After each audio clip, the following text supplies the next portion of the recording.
ওহে সাবধান, নিশ্চয়ই আল্লাহর ওলিদের কোনো ভয় নাই, লা খাউফ, তাদের কোনো ভয় নাই, ওয়ালা হুম ইয়াহজানুন, তাদের কোনো চিন্তাও নাই। আল্লাহর ওলিদের কোনো ভয় নাই, চিন্তাও নাই। এজন্য কবি বলেন, না ওয়াজু সে না কিতাবু সে, না ওয়াজু সে না কিতাবু সে, না अज़ल से पैदा दिन होती है, बुजुर्गों की नजर से पैदा दिन होती है, बुजुर्गों की नजर से पैदा। ना वजू से ना किताबू से, ना अज़ल से पैदा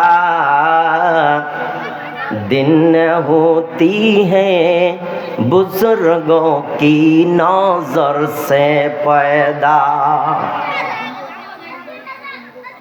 हजरत बरपीर अब्दुल कादिर जिलानी बुगदादी रहमतुल्लाह आलाइही ঘরের মধ্যে ঘুমিয়ে আছেন। এমন সময় চোর ঘরের মধ্যে শীত কেটে প্রবেশ করেছে। আল্লাহর ওলিদের সোহবত, তাদের নজর কত তীক্ষ্ণ, কত বিষাক্ত হতে পারে, আবার নজরের মাধ্যমে নূর পয়দা হতে পারে। দিন পাওয়া যায় নজরের মাধ্যমে।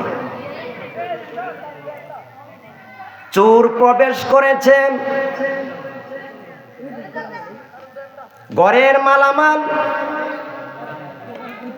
ঘরের আনাচে কানাচে যত মাল আছে সব চোর মাল একটা গাঠুরি বেঁধেছে। চোরের মালামাল নিয়া চোর ওই গাঠুরি মাথায় নিয়া ঘর থেকে বের হচ্ছে। ওই চোর ঘরের দরজার কিনারায় যায়, কিন্তু দরজা খুঁজে পায় না। আবার চোরের মালামাল মাথা থেকে নিচে নামায়, নামানোর পর আবার দেখতেছে এক কদম দিলে ঘর থেকে বের হওয়া যায়, চিন্তার কোনো কারণ নাই। ওই চোর বেচারা আবার চোরের মালামাল, ওই চোরের মাল গাঠুরি আবার মাথায় নিলেন, আবার হাঁটতে শুরু করলেন। এক কদম দিলে দরজার চৌকাঠ পার হওয়া যায়, কিন্তু অনেকক্ষণ হাঁটলেন, কিন্তু দরজার কিনারায় পৌঁছতে পারে নাই। এটা আউলিয়াদের কেরামত। হযরত আব্দুল কাদের জিলানী বুগদাদি রহমতুল্লাহ আলাইহি ঘুমিয়ে আছেন, কিন্তু তার অন্তর চোখ খোলা। জানোয়ারের অন্তর চোখ নাই, আশরাফুল মাখলুকাতের অন্তরের চোখ আছে। চর্মচক্ষু যখন বন্ধ করে তখন তাদের ওই অন্তর চোখ দিয়া সব দেখতে পায়। আল্লাহ তাদের কাস্প খুলে দিয়েছেন, দেখতে পায়। চোর বেচারা পরিশ্রম করেছেন, ফজরের আজান হয়ে গেছে, রাত কবার হয়ে গেছে। যখন আজান হয়ে গেল, আসসালাতু খায়রুম মিনান নাওম, উঠো মুমিন মুসলমান, গুম হইতে নামাজ ভালো। যেই মাত্র এই আওয়াজ এসেছে, হযরত আব্দুল কাদের জিলানী বাগদাদী রহমাতুল্লাহ জেগে উঠলেন। চোর বেচারাকে ডাক দিলেন, আসো, যদি অপবিত্র থাকো গোসল করো, যদি পবিত্র হয়ে থাকো ওযু বানাও, ওযু করো, ফজরের নামাজে চলো, নামাজ পড়ে আসি। চোর বেচারা নামাজের জন্য প্রস্তুতি নিচ্ছে। গোসল করানো হয়েছে, ওযু গোসল সেরে আল্লাহর ওলির সাথে হযরত আব্দুল কাদের জিলানীর সাথে মসজিদে গমন করলেন। মসজিদ থেকে নামাজ পড়ে আসলেন।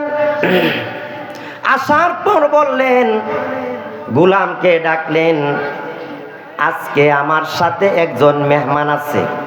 সুন্নাহ মেহমান, আমার সাথে একজন মেহমান আছে, দুইজনের নাস্তা নিয়ে আসো।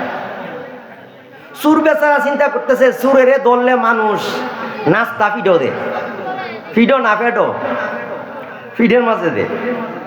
এমন দি হযরত আব্দুল কাদের জিলানী ঈশা হুজুর আমার লাগিয়া নাস্তা আনার কথা কইতাছে। কোন নাস্তা যে আনার কথা কইতাছে আল্লাহই ভালো জানে, কারণ চোরেরা পাইলে আমিও তো ফিডে। নাস্তা নিয়ে আনা হলো, দস্তরখান বিছানো হলো, দস্তরখানার মধ্যে নাস্তা পরিবেশন করা হলো। এবার আব্দুল কাদের জিলানী বাগদাদী রহমাতুল্লাহ আলাইহি সুরের দিকে মায়ার নজরে তাকায়। সুর বেচারা মহব্বতের দৃষ্টিতে, ভালোবাসার দৃষ্টিতে হযরত আব্দুল কাদের জিলানী বাগদাদী রহমাতুল্লাহ আলাইহির দিকে তাকায়। তাদের আদান প্রদান শেষ হয়ে গেছে। যাকে ভালোবাসা যায়, প্রেমিক প্রেমিকা, তাদের চোখের ভাষা আছে, চোখ দিয়ে কথা বলা যায়, চোখের ভাষা আছে, চোখের ভাষা বুঝে এক প্রেমিকার এক প্রেমিকা, চোখের ভাষা আছে। হযরত আব্দুল কাদের জিলানী বাগদাদী রহমাতুল্লাহ আলাইহি নজর দিয়া তাকায়, ভালোবাসার নজর।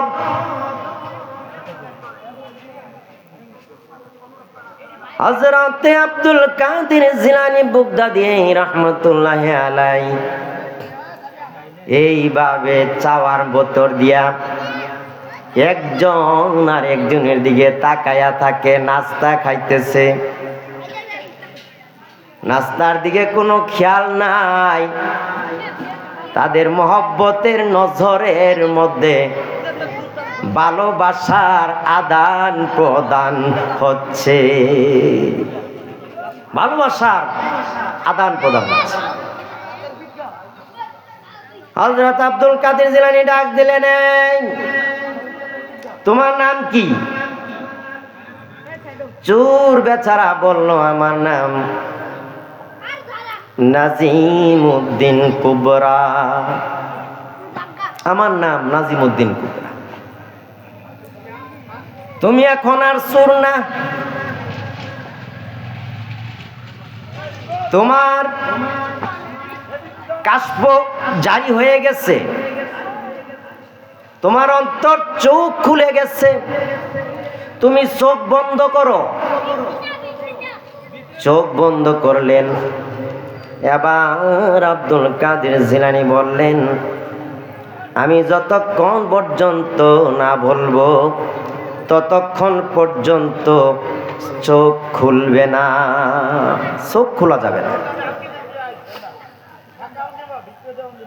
এমন সময় বললেন নাজিমউদ্দিন কুবরা, তুমি খেয়াল করো, তোমার অন্তর্চক্ষু দিয়া তুমি উপরের দিকে খেয়াল করতে থাকো, উপরের দিকে অন্তর চোখ দিয়া কাশফের খালতে দেখতেছে, বলতেছে এ নাজিমউদ্দিন কুবরা, তুমি এখন কি দেখতেছো? নাজিমউদ্দিন কুবরা বলতেছে, সাত আসমানের দরজা সব খুলে গেছে আল্লাহর আরশ মুআল্লা আমার চোখের সামনে। কোন সুবহানাল্লাহ। হযরত আব্দুল কাদের জিলানী বললেন, যাও, তোমার নাম ওলির দপ্তরে লেখা হয়ে গেছে, তুমি চলে যাও। ওই একটি শহর আছে, ওই শহরে চলে যাও। ওইখানে একজন আল্লাহর ওলি ছিল, একজন কুতুব ছিল, তিনি ইন্তেকাল করেছেন। ওইখানে চলে যাও, উনার জানাজা, নামাজে জানাজা তুমি পড়াইবা, আর ওই কুতুবের স্থানটা তুমি পূরণ করবা। যাও, তুমি চলে যাও। এই জন্য কবি শেখ সাদী বলেন, সহবতে সালে তোরা সালে কোনাত, সহবতে সালে তোরা সালে কোনাত, সহবতে তালে তোরা তালে কোনাত, সহবতে তালে তোরা তালে কোনাত। সৎ সঙ্গে স্বর্গবাস, অসৎ সঙ্গে সর্বনাশ, সৎ সঙ্গে স্বর্গবাস, অসৎ সঙ্গে সর্বনাশ। সহবত এমন একটা জিনিস, লোহা যখন আগুনের মধ্যে দেওয়া হয়, কয়লার আগুন ওই লোহাটাকে আগুনের মতন রঙিন করে ফেলে। আল্লাহ ওলিদের সহবতে যদি কেউ বসতে পারেন, আল্লাহর ওলির সহবতে বসার কারণে আল্লাহর ওলির দপ্তরে আপনার নাম লেখা হয়ে যাবে। এই জন্য কবি বলেন, না ওয়াজু সে না কিতাবু সে না আজল সে পয়দা, দিন হতি হে বুজুর্গো কি নজর সে পয়দা। নজরের মাধ্যমে পয়দা হয়ে গেছে, দিন পেয়ে গেছে। ভাইয়েরা আমার, কচ্ছপ পানিতে বাস করে। বিজ্ঞানীরা গবেষণা করেছে, কচ্ছপ পানিতে বাস করে, ডাঙ্গার মধ্যে ডিম পারে, ডাঙ্গার মধ্যে ডিম রাইখা কচ্ছপ পানিতে থাইকা থাইকা চোখের নজর দিয়া, তাপ দিয়া, চোখের নজর দিয়া ডিম গুলি ফুটায়, বাচ্চা বের হয় চোখের নজর দিয়া। ভাইয়েরা আমার, চোখের নজর কত বিষাক্ত। আল্লাহর ওলির ভালোবাসার নজর যদি আপনার মধ্যে পড়ে যায়, আপনি আল্লাহর ওলি হয়ে যাবেন, বেলায়েতের দরজা আপনার খুলে যাবে, আপনার অন্তর্চক্ষু খুলে যাবে, আপনার কাশফ জারি হয়ে যাবে। আপনি যখন ইচ্ছে করবেন চক্ষু বন্ধ করবেন, আপনার অন্তর্চক্ষু দিয়ে আপনি আল্লাহর আরশ মুআল্লা পর্যন্ত আপনার দেখতে পাবেন। সাত আসমান সাত জমিন আপনার জন্য চোখের সামনে এসে যাবে, কারণ মানুষ হচ্ছে আশরাফুল মাখলুকাত। কচ্ছপ যদি তার নজর দিয়া ডিম ফুটাইতে পারে, তাহলে আল্লাহর ওলির ভালোবাসার নজর, মহব্বতের নজর আপনার উপরে যদি পড়ে যায়, আপনার অন্তর চক্ষুগুলি খুলে যাবে, প্রস্ফুটিত হয়ে যাবে। আল্লাহর ওলির দপ্তরে আপনার নাম লেখা হয়ে যাবে। চোরের সাথে যদি উঠা বসা করেন, চোরের নামে আপনার নাম লেখা হয়ে যাবে। কোনো চোর যদি ধরা পড়ে আর যদি আপনার নাম বলে দেয়, আপনি ওই চোরের সাথে উঠা বসা করেন, মুআমালাত করেন, খাওয়া দাওয়া করেন, ভালোবাসা রাখেন, তার সাথে চলাফেরা করেন, ওই চোর যদি আপনার নাম বলে দেয়, পূর্ব পাড়ার তুমি জালিও আমার সাথে চুরির মধ্যে ছিল, তখন পাড়া প্রতিবেশী বলবে এটা সত্য, এটা সত্য। কারণ তাকে দেখা গেছে ওই চোরদের সাথে তার মুআমালাত ছিল।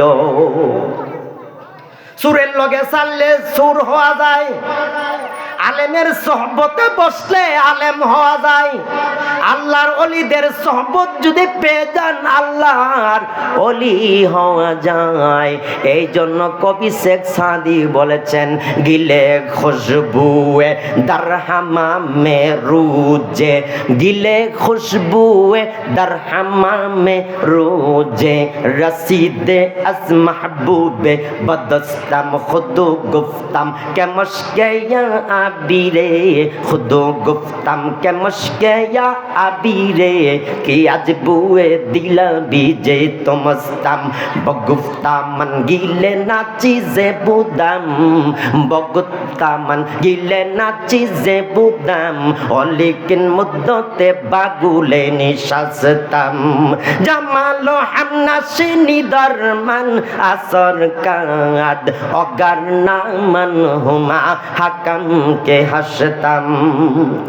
কবি শেখ সাদি হাম্মামে গেছে, গোসলের ঘাটে গেছে, ফুসকুনির ঘাটে যায়া কাদার থেকে খুশবু আসতেছে, কাদা কালো মাটি, কাদার থেকে খুশবু আসতেছে, কস্তুরীর গন্ধ আসতেছে, হরিণের মৃগনাভি, হরিণের মৃগনাভি কস্তুরী, কস্তুরী যদি তাজুমুল্লার হাতে থাকে আর এই হাত দিয়া যদি আমি আপনার নাইমুদ্দিনকে যদি গসা দেই, হাতের মধ্যে যদি গসা দেই, সাথে সাথে সুগন্ধ পাবে। তার হাতের মধ্যে যদি আরেকজন গসা দেয়, সুগন্ধ আসবে। তার হাতে যদি আরেকজন গসা দেয়, সুগন্ধ আসবে।